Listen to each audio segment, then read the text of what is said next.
Ladies and gentlemen, welcome back to the Big Four podcast. We got a great podcast in store for you. We're going to start with the most important topic, and that is conference realignment. We talked about earlier this year, we talked about Texas and Oklahoma going to the SEC. But we've got some big changes coming in the next couple of years for college football. We'll start with the American Athletic Conference, getting 6 new members, and certainly a downgrade from the 4 that they're losing, or the 3 that they're losing. Of course, FAU and UAB and Rice and UTSA and the other teams that they got. I mean, it's not a great haul. And then last night, you see that the Conference USA is losing another team as the Southern Miss is moving to the Sun Belt. So reactions to this, Chris? Yeah, I mean, I'll go with the American Conference here for my analysis of the realignment. Frankly, it doesn't mean anything in football because nobody has a chance outside of the power conferences. Well, they are a Power 6 conference right now, so. Oh, yeah. But I'll talk about this from a basketball standpoint. You look at some of these teams moving in and out. Obviously, you have Cincinnati and Houston leaving, which is a huge blow to the American. Both usually pretty good basketball teams. But, the addition of North Texas should help. They've been, kind of a powerhouse the last couple of years. They're in Conference USA before, right? Yeah. Yeah, they were a powerhouse in Conference USA, upsetting Purdue in the tournament last year. But, yeah, I mean, I think you look at the American in basketball and it really doesn't leave a lot of great teams. I mean, Wichita State is the only team you can think of which has some recent success in that conference with Cincinnati and Houston leaving. So it's definitely a big blow for the American, especially on the basketball side, because it doesn't mean anything in football. But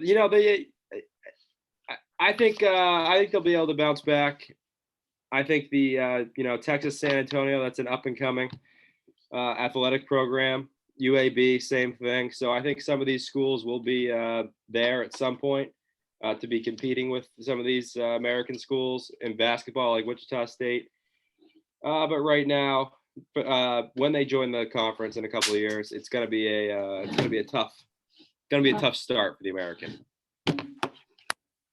Well, the Americans started the year off great in football, in terms of football, with the 12-team playoff idea. They were in prime position because if you had a 12-team playoff, that means at least one American team would probably make the playoff every year. And that means more revenue for all of them. And that means better facilities, better recruiting, and a better conference. And then you go from that to the Big 12 rating your top 4 programs. So first of all, you're screwed because of that. And then you decide to replace them with programs that are not great, to say the least. And not like they had a whole lot of choice here, but I mean, Rice, are you kidding me? Rice is one of the worst. They're terrible at every sport, except for maybe baseball. They're decent at baseball usually. They suck at every other sport. It's a tough academic school in Texas. That's going to be interesting to see what they do. I mean, it seems to me they went after these big city teams, but I mean, are there any Rice fans anyway? I don't know. It's a big fan base. I'm hearing a lot of people that are Rice fans, as you would say. Right. FAU. I mean, FAU's might be decent in football, but I don't think they do crap in basketball. None of those Florida teams are good at basketball. So yeah, I mean, the American, they went from really looking good early in the year to just a complete disaster. And the Conference USA might not even be around in a couple of years. The way it's going for them, they're looking at they got to hope and pray that James Madison comes calling. They got to maybe at this point might as well try to get UMaine. I mean, if we're going this far down the rabbit hole, I don't know. I don't know what UMaine's going to do for him. I don't know, but it's better than Tarleton State or what the heck else they're going after. Good team. It might be Conference USA might be screwed. They might have to go after UMass. I've been hearing New Mexico State too. I mean, now we're just. You've been hearing that? You've been hearing they're going to go after UMass? No, I've been hearing they're going to go after New Mexico State. I haven't heard anything about UMass, but UMass and UConn are there. Maybe not. Well, not in basketball, but in football. So you never know, I guess. But Conference USA is screwed. And the Sun Belt can clean up on these Conference USA teams if the Conference USA ceases to exist. So the Sun Belt could be better. All right, let's move on to the second topic. Ed Ogeron is fired and the LSU job is open. And so reactions from both the firing and possible candidates. Yeah, I mean, it was time. He's a terrible coach. I mean, I think it's the right thing to do to let him finish out the season. He did win a national championship there. But yeah, it was time for him to go. This is an unacceptable product, what they're putting out there. And obviously, we've heard that there's been some off the field issues as well. So definitely time to go for Ed Ogeron. As for the head coaching opening, people are saying James Franklin. I don't really see that. I think it's USC or Penn State for James Franklin. Not really sure why Lane Kiffin would leave Ole Miss at this point. I think he's building something really special. Because LSU's a better job. Sure, it's a better job, but I think it's a way better job. Just the vibe that we're getting. I think he's very happy at Ole Miss, and he's building something very special there. Jimbo Fisher, I don't really understand that one either. And he said it himself. He's very happy at Texas A&M. Well, we've heard that before. We've heard coaches say that. And it just means nothing. He's not going anywhere. I think the front runner is Mel Tucker. To be honest with you, I don't really understand why there hasn't been too much on-field production yet in terms of in a normal year going out and beating good teams. But if he finishes the season strong, maybe 10 wins, 9 wins, 10 wins, I think there's a strong chance that Mel Tucker takes that job. I also think Luke Fickell has to be on the board here. I know he's been kind of stubborn in leaving Cincinnati for other jobs in the past, but I think he has to be on the board. And I know I've been giving you a hard time about Mel Tucker leaving, but to be honest with you, I think it's going to be Joe Brady of the Carolina Panthers. I know that's kind of maybe a little risky move to just go get an offensive coordinator instead of an established college head coach, but I think his success there will make them hire Joe Brady. Well, I agree with you that Ed had to go. I mean, it was all these people saying, "Oh, it's just 2 years after a national championship." I mean, it's not just that. It's okay. You can at least if you're the head coach there, at least you have to look like there's some progress being made, and there hasn't been. Last year they were terrible. This year they're almost as bad. I mean, they look decent against Florida, but I mean, Dan Mullen's a horrible coach. So I mean, and the deal was already made a couple weeks ago. He already knew he was going to be gone. So it's a game against Florida is not going to change that. Have you heard about the gas station incident with Ed Ogeron? Yeah, I did hear about that. Yeah, yeah. Him bringing his kids into practice. I mean, come on, are you kidding me? He just and the players hated him, and the coaches hated him, and the administration hated him. I mean, it's an easy decision, especially when LSU is it's a top 10 job in all of football, not just college football, but NFL too. It's one of the best jobs in the country. You can throw a stone out your window and you can hit 10 5-star recruits. I mean, it's crazy. Yeah, I think LSU's AD's got a track record of hiring big time coaches. He hired Chris Peterson at Washington. He hired Jimbo at Texas A&M. I think he's going to go big for this one. That's why I don't think he's going to get Joe Brady. I think he's going to go much bigger, and I think he's got the money to go much bigger. I'm thinking Mike Tomlin. No. I'm thinking someone in the NFL who's the head coach. Or maybe, I mean, you might scoff at this. I don't understand what the motivation of Mike Tomlin to leave the Pittsburgh Steelers. is. I mean, he's never getting fired. Maybe he wants a different track. I don't know. But even you would concede if Mike Tomlin was the coach at LSU, he would get number one recruiting classes every year. Yeah, he would.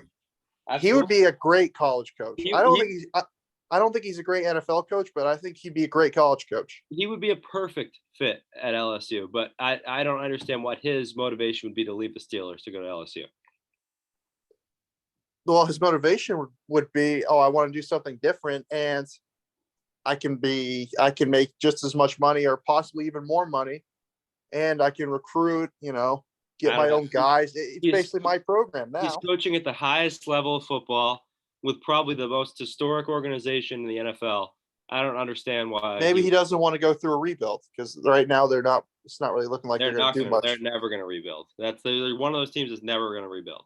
Yeah, that's just not true. That is true. They're never going to rebuild. They might be mediocre, but they're never rebuilding. All right. I'm looking at him. I mean, other big names. I'm looking at, obviously, James Franklin's going to be on the board. That's a guy. That's a guy you obviously got to go after. And the Mel Tucker thing, yes. I mean, if he finishes the season strong, there are people inside LSU that want him. And I'm not saying he's not going to take the job, but I mean, there's a lot of motivations for him not to take the job. It comes down to money. I'm sure LSU is going to be able to pay more than Michigan State, but Michigan State's going to be able to match basically any offer up to $7 or $8 million. So unless LSU wants to pay him $10, $11 million a year, make him the highest paid coach of college football, at that point, take him. Because as good as he's been, he's not worth the highest paid coach in college football. I thought you said he's the best coach in college football. He is, but he hasn't proven it yet. I believe he will prove it in a couple of years, but he's not there yet. No. And if he leaves, you can go after Pat Narduzzi. You could go after Mark D'Antonio. Right. We'll go after Mark D'Antonio. That sounds like a smart thing to do. But anyway, someone big. Who else? I mean, you call everybody. You call Dabo. You call Nick Saban. You call everybody. You make sure that they say no. Dabo, that's a good one. They should go after Dabo Swinney. This is a perfect time for Dabo Swinney to leave Clemson. Yeah, this is kind of like the Jimbo at Florida State thing. The program's going down a little bit, so just bolt. That's a good call. I didn't think about that one. That's a great call. I don't think Dabo's going to leave. I don't think so either, but I think this would be a perfect time for him to leave if he was going to.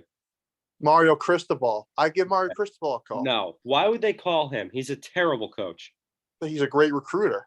Yeah. Mike Tomlin's a terrible coach, but he's a great recruiter. It's the same sort of thing. Do they want to go? They want to win 9 games every year?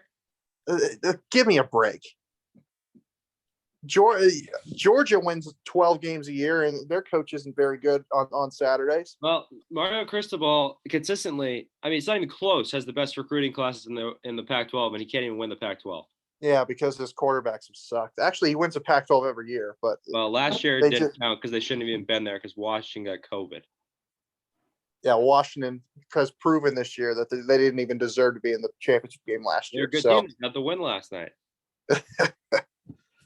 Fair point. Okay. Let's move on to we got 2 games and the Big Ten scoreboard to react to this week. We'll start with Michigan State surviving against Indiana. So reaction from that game. Yeah, I mean, do what you have to do. Yeah, Indiana is not a good team at all. Their defense, pretty good. But they really don't have much of a pulse on offense last year. I think it was a lot of luck for Indiana. And, I don't know, Michael Penix was just not the answer this year. I don't know if that was the injury or what, but Jack Tuttle's also terrible. I think Michigan State's bend the don't break defense. It gets the job done against a team like Indiana, who doesn't have much of a pulse on offense. So, it's a trap game. You got the job done on the road. I mean, they only had 322 yards. It's not like we were bending and breaking most of the game. It was the first 3 possessions. Yeah, you were bending on those first 3 possessions. That's 322 yards, unacceptable. So, yeah, I mean, Michigan State, you get the job done against the team you're better than on the road. Trap game. and they can look forward to Michigan now. I don't really take much out of this game. I take a lot out of this game. This is a game I expected them to lose. Obviously, I've been expecting them to lose a lot lately. Even though I picked Michigan State to win, from the first couple of possessions, you just knew it was going to be a tough day. I thought our offense was way too vanilla. It's been vanilla all year. Maybe that's because of the transfers and whatever, that sort of thing. But still, I mean, just a lot of blah from our offense. And then in the second half, we kind of opened it up a little bit more play action. And I thought we moved the ball decently well in the second half. I think we had like 60 yards in the first half, and we had almost 200 yards in the second half. So, I mean, it's not great, but not horrible. Kenneth Walker was able to move the ball a little bit better in the second half. He was completely bottled up in the first half. So, I mean, Indiana's got a good defense. Offense is terrible. And they've got another top 10 team this week. I feel bad for Indiana. Any team with Indiana's schedule would have their record pretty much. If Michigan State and Michigan had their record, they'd probably be 2-4 also. Maybe 3-3. But it's tough for Indiana because last year they had a pretty easy schedule, and this year they just got absolutely screwed by their schedule. But no excuses. Tom Allen's not going to make any excuses. He's got to get his team ready this week. Maybe try to pull off the upset. I doubt they will, but they got to get ready. Michigan State, way too many penalties. And switching out. We still rotate the offensive line, which I get mad at. You got to play your 5 best players. And maybe the fact of the matter is we just have 9 guys who are just all similar. So we just play them. We just play them all. But it seems like what happens is our first string offensive line has a bad possession, so they get benched, and then our second string offensive line goes in and is even worse. So it doesn't solve any issue. Thorne, I thought he played all right. The first pick wasn't his fault. The second pick was terrible. That was inexplicable. If you're going to throw a fade in the end zone, you got to overthrow him. You can't underthrow him. There's no other way to put it. But overall, I thought he played all right. Running the ball, obviously not good. Offensive line wasn't good. Receivers, Reed dropping the wide open touchdown. That was not good. But I thought this definitely felt like a trap game. They played like it was a trap game. And they got the win. So that's all that matters. That's all you can ask for in a game like this. All right. Iowa. Embarrassing loss to Purdue. So reactions from this game. Absolutely. It was an embarrassing loss. Really, on both sides of the football. Iowa all year, we've talked about it. They are very reliant on the turnover defensively. I think that has a lot to do with I don't think that's a luck thing, but the bottom line is they didn't turn Purdue over in this game. They had 1 turnover, but it really didn't matter at the end. And, that really they only give up 378 yards, not awful, but when they don't turn you over, it's tough for their offense to get in good positions. But Spencer Petras was terrible in this game. They couldn't run the football. All around, just a terrible loss. And you don't see Kirk Ferentz teams, just not show up for games very often. And they just didn't show up in this game. And it was an embarrassing performance for Iowa. That said, I don't really think it changes much about their season in terms of their chances of playing beyond the 12-game schedule. As long as they win the remainder of their games against all pretty bad teams, they will be in the Big Ten championship, and they win that. They're not going to beat Ohio State, but if they did beat Ohio State, they would be in the playoff. And it's the same outlook as if they had no losses. It's win that game or don't be in the playoff. So I don't really think this changes anything, but it's still an embarrassing loss. Told you I was concerned about Iowa. Going back it doesn't change anything. They did have a loss to play with. Going back to the Kent State game when they were only up 9-7 at halftime. Colorado State, they needed a couple trick plays to win that game. I know Steve Adazio was a great coach, but yeah, did you see that great clock management he had yesterday? Yeah, that wasn't good. But listen, we never doubt Steve Adazio. That's one of the things I've learned over the years. Never doubt Never doubt Nick Saban and never doubt Steve Adazio. Those are the two coaches you never doubt. You never doubt ever. Absolutely. Never doubt Nick Saban's ability to make the playoff, and never doubt Steve Adazio's ability to go 7-5. Amen. Yeah, and listen, Maryland just gave them the game, and Penn State gave them the game basically by getting their quarterback injured.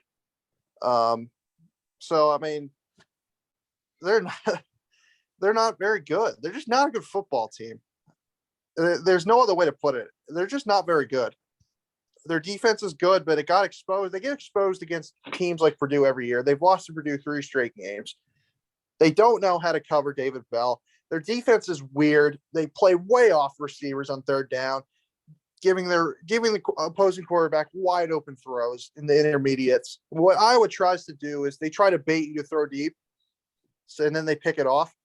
Well, Purdue basically said, we're not even going to try to throw it deep. All we're going to do is we're going to run out routes, and we're going to run little hitches, and we're going to take the 5 to 10 yards and just move our way down the field.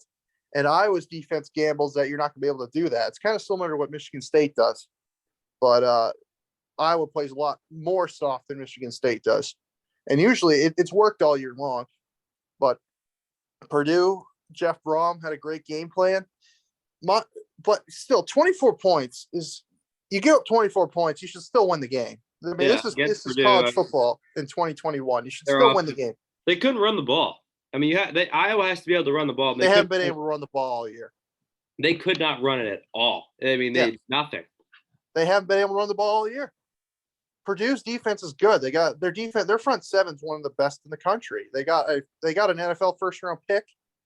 They couldn't block him. They couldn't block George Karlaftis at all. And they couldn't run the ball. And yes, I think I was going to say Stanley, but Petrus, I think, proved that he can't throw his way into a game. Iowa cannot throw their way back into a game. He just makes way too many mistakes. I don't trust him at all. The only way Iowa's going to win a football game is if they're winning. If Iowa's down late in the game, they're going to lose. Win a game if they're losing? Yeah, if the other team has a quarterback, they're not going to. So they're only going to win a game if they're winning. That's interesting. Usually, they have no chance of winning a game if they're losing down in the fourth quarter. If they're down 10, if they're winning, because Petrus cannot throw his way back into a game. They're going to have to manufacture some yards because their offense. Told you're not going to win anything in today's college football when you're ranked in the hundreds in offense. It's just not going to happen. And next week in Madison is going to be an interesting game. I kind of favor Wisconsin because I don't think that Iowa. I don't think that Iowa can score on Wisconsin's defense. I don't think they can. And I think the score is going to be 3-0 Wisconsin. That's what I think is going to happen. I think Iowa might lose a couple games to end the year. To be honest with you, I don't think they're very good. I don't. Don't say Nebraska. Well, all I'll say is FPI favors Nebraska. That's all I'm going to say. And by the way, Minnesota controls their own destiny in the Big Ten West. Speaking of the Big Ten, we got a couple other games to talk about. Speaking of Minnesota, big win against Nebraska. I'm officially off Nebraska after that loss. And Northwestern with a pretty solid win against Rutgers, and Wisconsin survives Army. Yeah, Nebraska, what a team. Mike's been on them all year. I've been trying to tell them they're not a good team. Their quarterback sucks. Their coach sucks. Have you seen the JP poll? They're the 25th best team in the country still. Yeah. Yeah. They're awful. This team is terrible. And they lose to Minnesota, who lost to Bowling Green. So Nebraska is now worse than Bowling Green. So really just an embarrassing loss there for Nebraska. Embarrassing loss for Rutgers. I mean, I think all of us thought Rutgers was going to win this game pretty easily. Maybe Northwestern's getting better. I don't know, but this is a really bad loss. Northwestern's looked terrible all season. And you go out there and you just completely lay an egg in this game. And I know Rutgers struggles on offense, but this is an embarrassing performance. Isaiah Pacheco with a good game. 13 carries, 15 yards. Really good game for him. My best running back in the Big Ten. As for the Army-Wisconsin game, yeah, that's a big win for Wisconsin. Really good game there. Two good offenses. Graham Mertz, 8 for 15, 112 yards. It's a good quarterback there. But Wisconsin, they ran the ball pretty well. But yeah, that's a pretty embarrassing win. Yeah, I mean, what did I tell you after Minnesota lost to Bowling Green? I said it'd be the most Minnesota thing of all time if they went on a big win streak after the loss, and it's pretty much what they've done. They've won their last two games. They've beaten two bad teams 2 weeks in a row. Purdue's a bad team. Yep. Purdue's a good team. I'm Purdue's not saying they're going to win the West, but they're a bowl team. They're not. Nebraska should be a bowl team if they lived up to any sort of expectation at all, which, I mean, they're going to find ways to lose down the stretch, and an automatic loss against Ohio State. So they're going to have to win 3 of their last 4 games. So those probably isn't going to happen. Really? But yeah, probably not. But I mean, you never know. But Minnesota, I mean, Tanner Morgan sucked all year. He played a great game. He only had 4 incompletions. Of course, in Tanner Morgan fashion, 2 of them were interceptions. But he's got to get back to the 2019 form if Minnesota's going to compete for the West. And they were able to run the ball really well, which is surprising. I thought, Nebraska's rush defense has been really good, and maybe it's the fact that they played, a bunch of good run offenses, which I think has hurt Rutgers too. When you play so many physical teams over and over again, at some point you're just going to break, and maybe that's what happened. Maybe Minnesota's offensive line is just really good. I don't know. Minnesota didn't show they had a great offensive line against Bowling Green, so I don't know, but inexplicable. The play calling on the goal line for Nebraska was horrible. What was it? It was 21 to 16. They had a chance to take the lead. 4th and goal from the 1-inch yard line, and you're out of the shotgun. I don't understand it. No team should be out of the shotgun in 4th and inches in any situation, especially on the goal line. You got a quarterback. I know we fumbled the sneak last week, but come on. Just sneak the football. Sneak the football, take the lead. Take the 24 or 23 to 21 lead, and then they win the game. It's as simple as that. But no, what happens?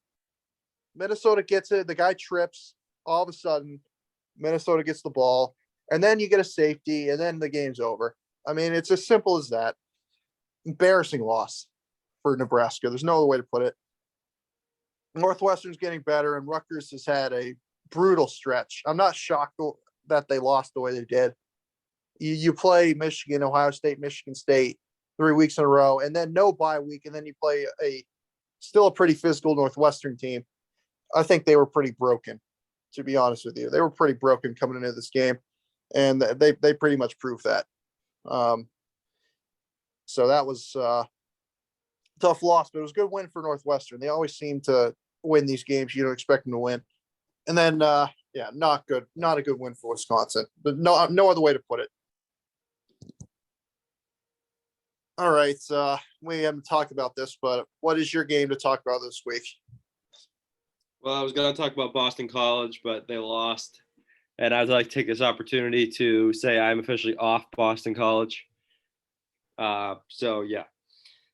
Anyways, my game to talk about is Arizona State and Utah. This is a game where Arizona State was up 21-7 at halftime. I've invested a lot of takes in this Arizona State team. I'm still going to say they're going to win the Pac-12, but this is inexcusable, this loss. You have a 14-point lead at halftime against the team who had lost a couple weeks ago to BYU and San Diego State, which are proving to be bad losses at this point. And this Utah team really hasn't been impressive. And you go out and you completely lay an egg in the second half. It's an unacceptable performance from Arizona State. I am very disappointed. And, now they don't control their own destiny in the Pac-12 South, and they need Utah to lose a couple games.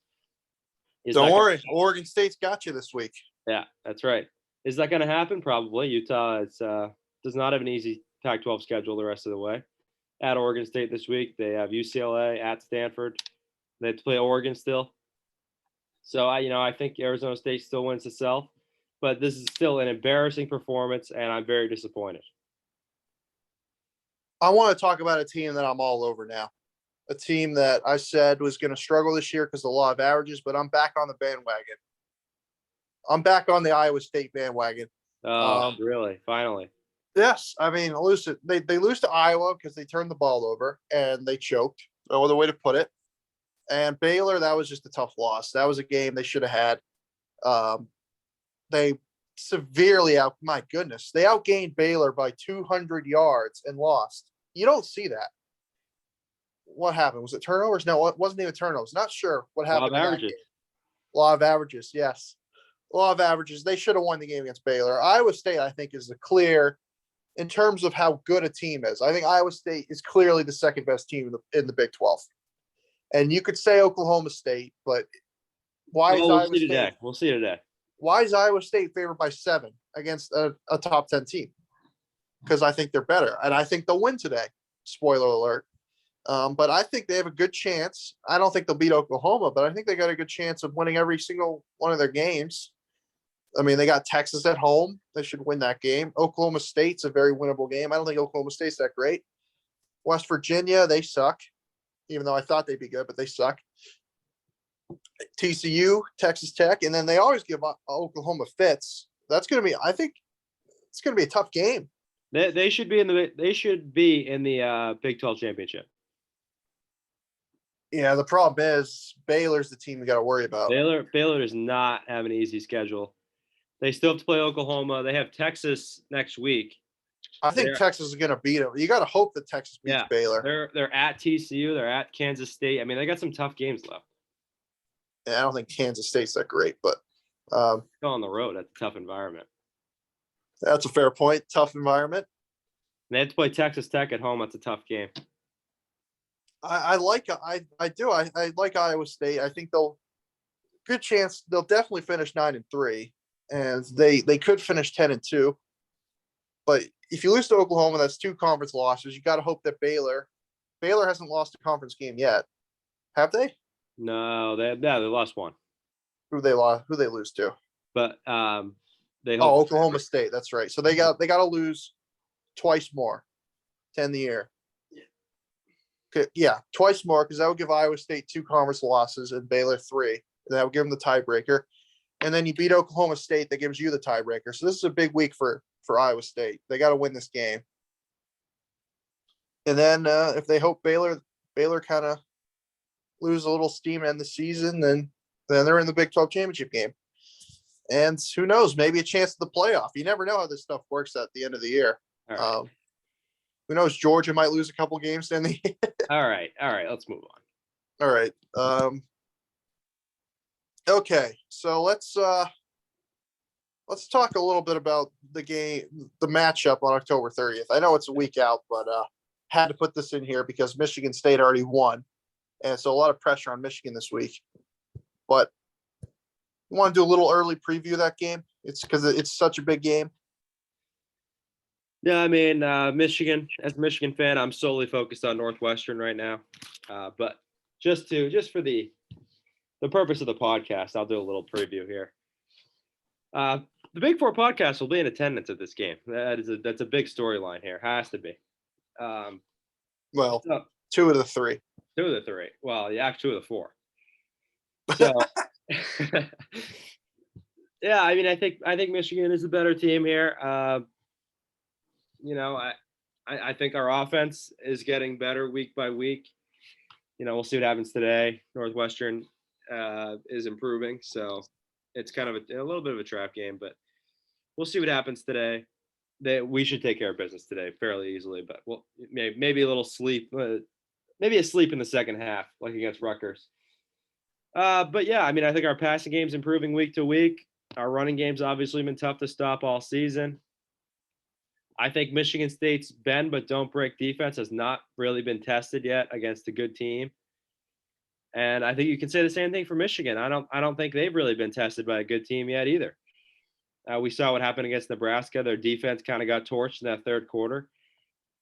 But I think Michigan's defense is better suited to play good teams than they were with Don Brown. They're not better suited to play against bad teams. They're better suited to play against good teams. And, I think Michigan State's offense is pretty good. It's not great, but it's certainly better than anybody else's offense we've played this year. Peyton Thorne has been pretty good this year. I expect us to be playing a lot of zone because Michigan State's receivers are really good and our corners can't match up. Vincent Gray and Yerman Green cannot match up on the outside. I'll take our chances in zone with the job our safeties do, and I think Michigan is going to win the game, probably pretty close. Yeah, I mean, this is it's a match of strengths. Both Michigan and Michigan State have top 5 front sevens in the country, according to Pro Football Focus. They're both really good up front, especially on defense. Michigan State's offensive line struggles a little bit. Michigan's offensive line is much better than Michigan State's offensive line, but Michigan State's got better weapons on the outside and the better quarterback. No. And so, I mean, it's going to be interesting. I think we're going to have to be a lot more creative on offense. I think Michigan's going to struggle to run the ball. I think Michigan State's got one of the best run defenses in the country. And Michigan's going to struggle to run the ball. And that's the best case scenario. Because I think if you force Michigan to throw the ball, I think our corners are going to be good enough. And you say, oh, bend but don't break. I don't even think we're going to play that defense. I don't. We played a different style of defense against bad teams, bad offensive teams. And I'm not saying Michigan's a bad offensive team, but I'm saying that they run the ball a lot more than they pass it, and the receivers aren't very good. So they're not going to be terribly worried about the receivers. I agree with you, but I think you're not taking enough into consideration. Michigan's passing game has gotten significantly better week to week as the year has gone on. Yeah, but K doesn't worry anybody. I mean, he doesn't. He's not going to worry about Tucker. That's not going to make mistakes. If you're going to put 8 guys in the box, I mean, you're going to leave everybody one-on-one. We'll take the little 5-yard routes. We'll take it. He'll take it. He's not going to make mistakes. And our defense doesn't give up the 5-yard routes. That's the point of the 4-2-5. Unless you're playing the bend but don't break. But who knows? Maybe we will. There's a possibility we'll play that defense. Maybe they think that gives them a better chance to win. I don't think they will. I think we'll play the similar defense that we played against Indiana in the second half and Rutgers. We'll press a lot more. We'll force deeper throws. Cade really struggles with the deep ball. He's only 2 for 11 on the deep ball all year. Nobody ever. As you would know. So it's going to be interesting. It's definitely strength against strength because both teams, I think, are better on defense than they are offense, but they're both pretty good on offense too. Michigan State's offense they've struggled against good defenses all year. There's no other way to put it. I think we're not going to be as married to the run as we've been, especially against Indiana. We just kept running into a brick wall. You can't be. You have to be able to throw to beat Michigan. Yeah, and I think Peyton Thorne's good enough to throw Michigan State to a win. I do. I think he's good enough. Is Cade good enough to do it for Michigan? I don't think so. I just don't think so. I don't think he's got the arm talent to do it. He's decent, but he's not good enough to. If Michigan can't run the ball at all, I don't expect them to be able to move the ball passing. I think they'll run the ball decently well. They'll run it similar to how they did against Wisconsin, but Michigan State's secondary is much better than Wisconsin's secondary. Yeah, no, that's fair. I think it's fair to call Cade a game manager. If he doesn't have the running game, he's not going to be able to move the ball as effectively as game manager. Yeah, and that's fine. I'll take our matchups everywhere else, and I still think Michigan wins the game.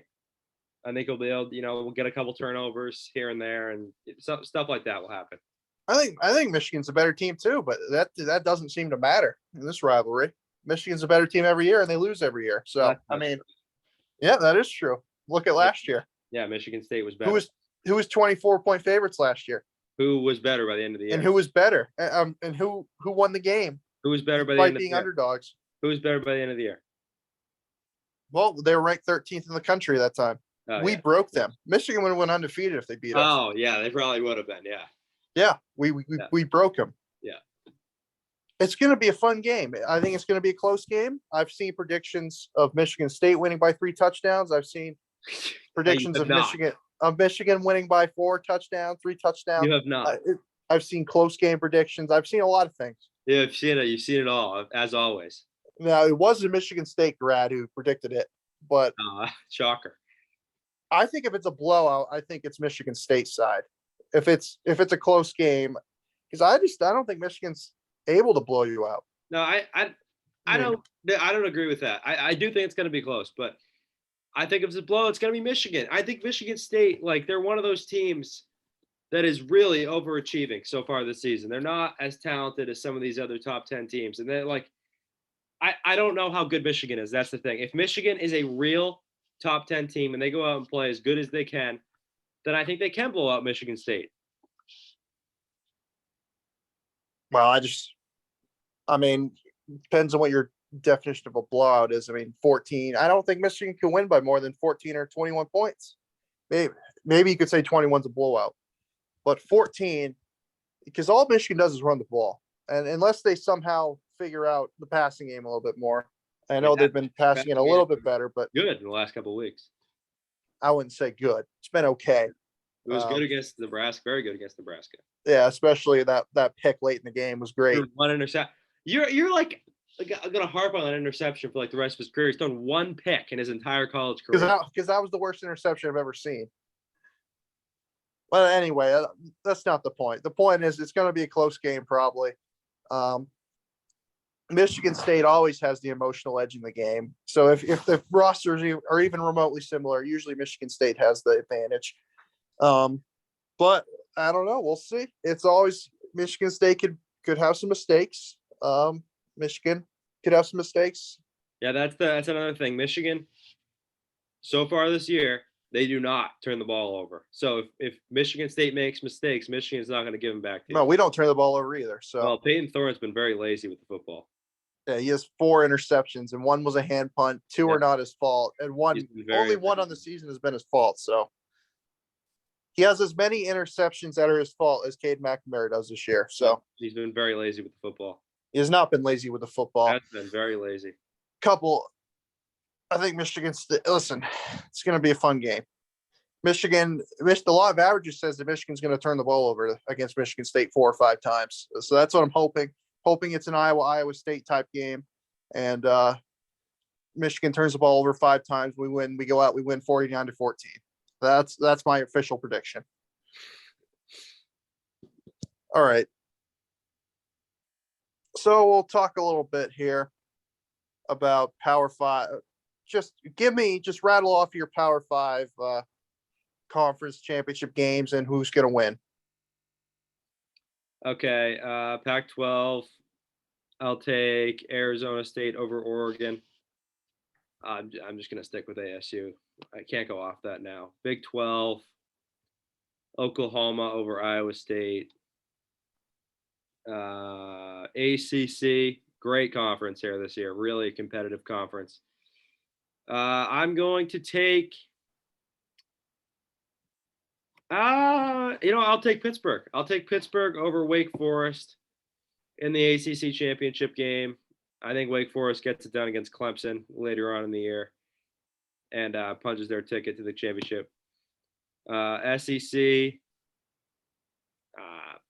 in order for my playoff pick to stand, I will take Alabama over Georgia. Both of them make it.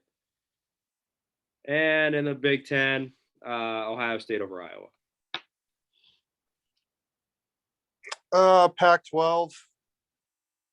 Gotta stick with my guns. I think Utah's going to win the South. I think they've got an advantage. They got UCLA at home. That's going to be their biggest game coming up in a few weeks. In the North, I think Oregon's going to lose to UCLA. And I think the Civil War is going to be, it's not the Civil War anymore because they got rid of that. I don't know what it's called now. But I think that's going to be for the Pac-12 North. I genuinely believe that. And I think Oregon State's going to win the football game because Oregon can't stop running offenses.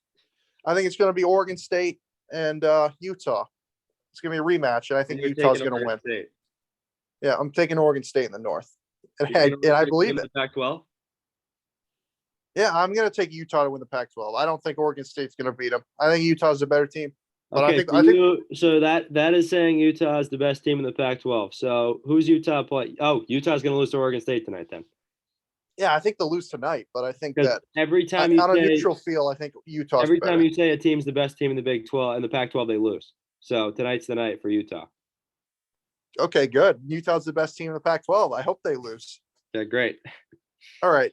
What's next? Big 12? Yeah. Yeah, Oklahoma is going to be in there. The winner of the Oklahoma State Iowa State game is going to be in. I don't believe in Baylor. I think Iowa State's going to win that game. So I'm going to put Iowa State versus Oklahoma, and Oklahoma's going to win again. What's next? ACC. ACC.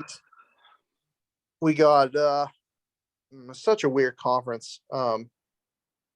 Wake Forest. Let's look at Wake's schedule here. Tough game against Army, but that's not a conference game.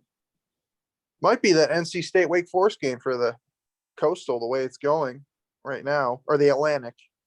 So Clemson. I mean, I believe in Clemson, I do, but it's going to be hard because I think they're going to lose to Pitt this week, and you got to hope that you beat NC. Well, you're going to win out. What happened to that?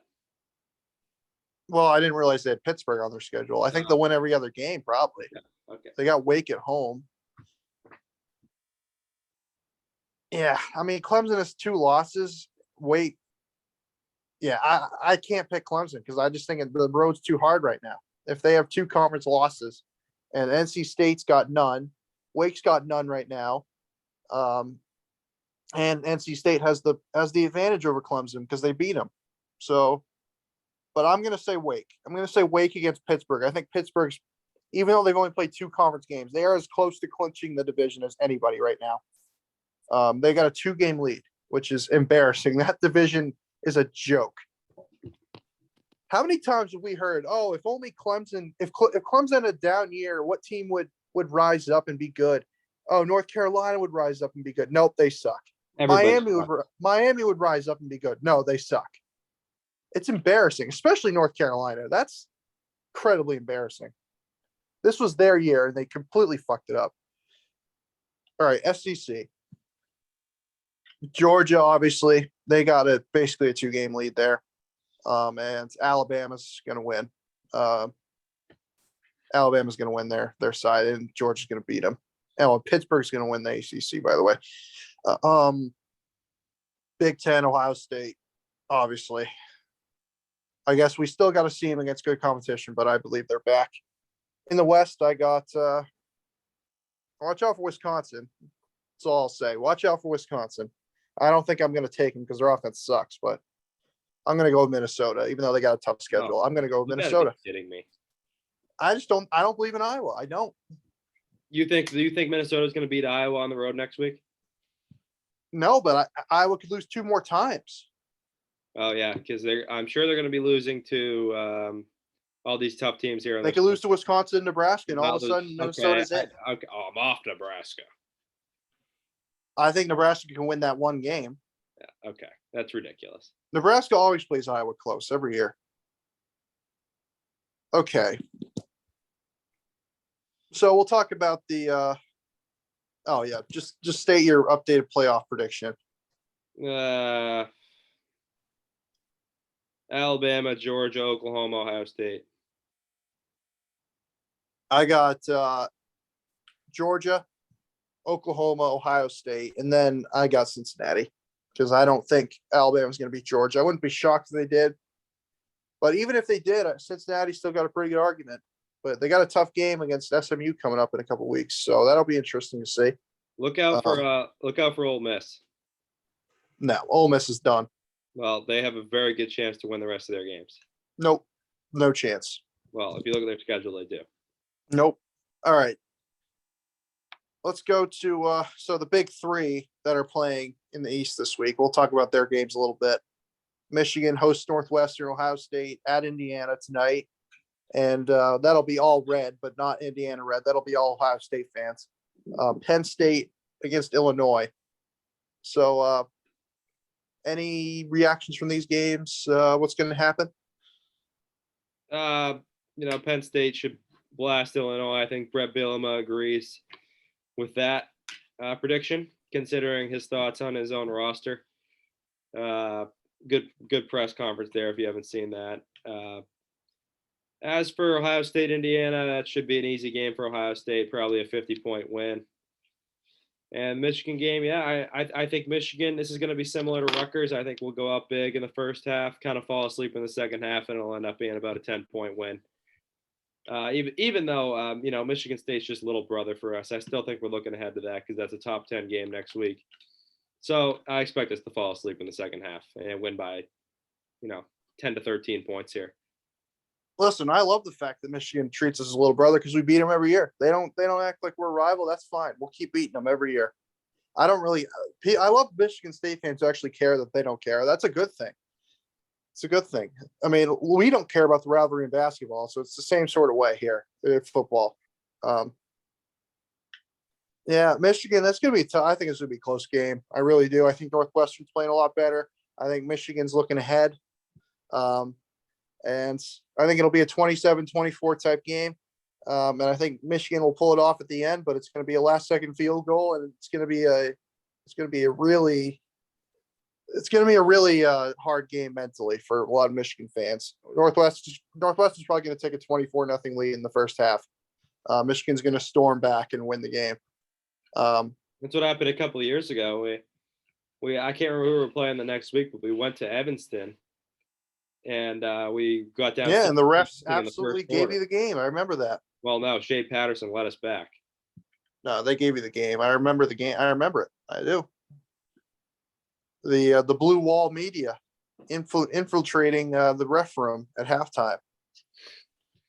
All right, Ohio State. Interesting game. I mean, I think we all expect Ohio State to win, but by how much? I think if Ohio State wins by 50, I think the Big Ten's in trouble.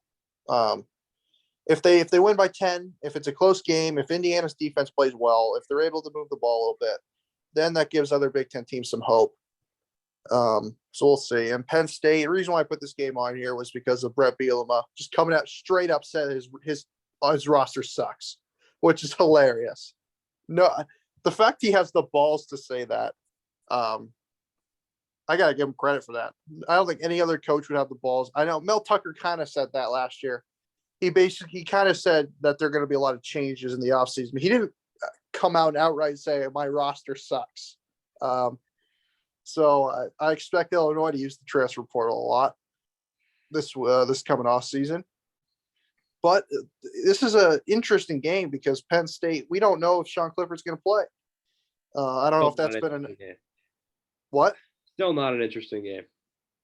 If he doesn't play and this Roberson guy is really this bad, maybe Illinois keeps it close. They can never know. They can put a chair out there today and they'll beat Illinois. Maybe. All right, let's move to the picks. Northwestern at Michigan. Michigan. Wake Forest at Army. I'm going to take Army. Luke also took Army. I'm going to take Wake Forest. Illinois at Penn State. Penn State. Luke took Penn State. I'll also take Penn State. Kansas State at Texas Tech. Kansas State. I'm going to take Texas Tech. Kansas State's been struggling a little bit lately. Luke also took Texas Tech. Wisconsin at Purdue. Yeah, this is my lock of the year. I'm taking Wisconsin. This is a very interesting game. No, it's going to be a complete blood. I think Wisconsin's going to blow them out. I don't think so. I don't think Wisconsin can score enough points to blow them out. It's going to be like 25. It's going to be like 28-0 final score.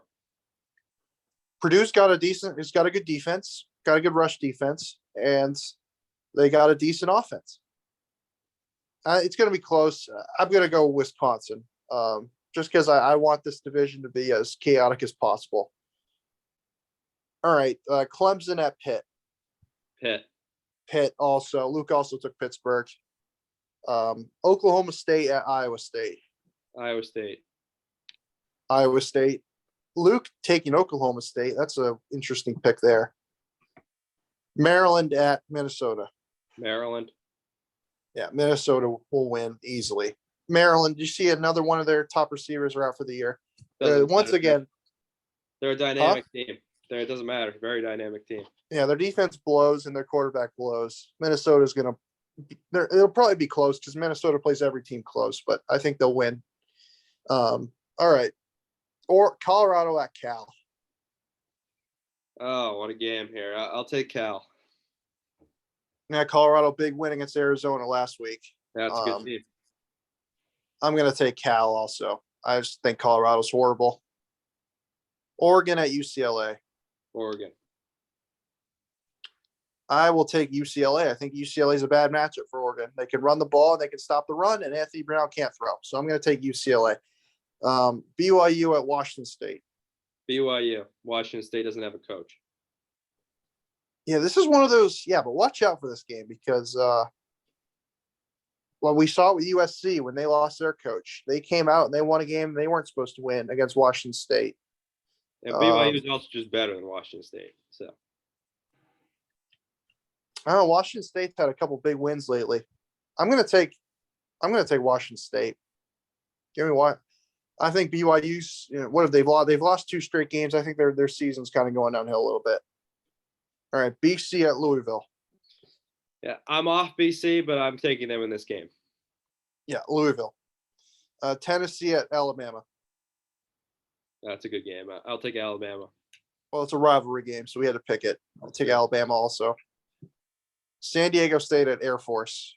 San Diego State. Well, Chris still likes Brady Hoke. I'm going to take Air Force. Air Force is a good team. Nevada at Fresno. Fresno. Oof. Fresno has not played well lately. Nevada's playing a little bit better. I'm going to take Nevada. Ohio State at Indiana. Ohio State. Ohio State also. NC State at Miami. NC State, no problem. Yeah, interesting game. Miami's just off the rails. Quarterback's gone. If he was there, Miami would be undefeated right now, despite playing Alabama. I'm going to take NC State because I want to pick Miami because we beat them, but I can't. Also, I think their team's given up. All right. West Virginia at TCU. Ooh, interesting game. I'll go with TCU because they're at home. TCU, I think West Virginia sucks. I'm totally off of West Virginia. Utah at Oregon State. Oregon State. Build a dam. That's right. Build a dam. Oregon State's going to win this game, and then they're going to lose to Utah in the Pac-12 championship game. All right. USC at Notre Dame. Notre Dame. This is my lock of the week. Notre Dame's only favored by a touchdown, and USC's coming up north. It's going to be cold. It's going to be in the 40s, possible rain. USC is screwed. They have no chance in this game. Or Notre Dame is going to run all over. I want to. That's a really tough lock of the week there, taking Notre Dame over USC. No, I'm saying in the points. Oh, and the points. Okay, They're only like a 7-point favorite. Yeah, let me take the 13th ranked team in the country over some terrible unranked team. That's my lock of the week this week. They were a touchdown favorite. The 13th team in the country is a touchdown favorite against the team that's under 500. My lock of the week this week is Penn State over Illinois. That's not a good lock of the week. No, that's my lock. I'm saying in the points. Nope, that's my lock.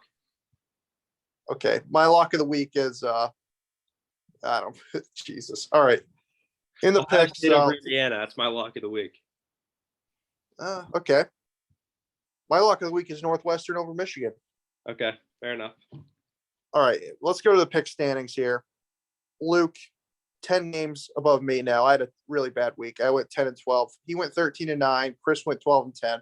He's now 5 games back at Luke, and I'm 10 games back, but that's okay because I have the trophy from. I won both basketball and football picks last year, so one bad football season isn't going to hurt me too much. But yeah, that's going to do it for this episode, and 2 weeks basketball podcast in 2 weeks. Yeah, we're getting ready for basketball. Can't wait for it.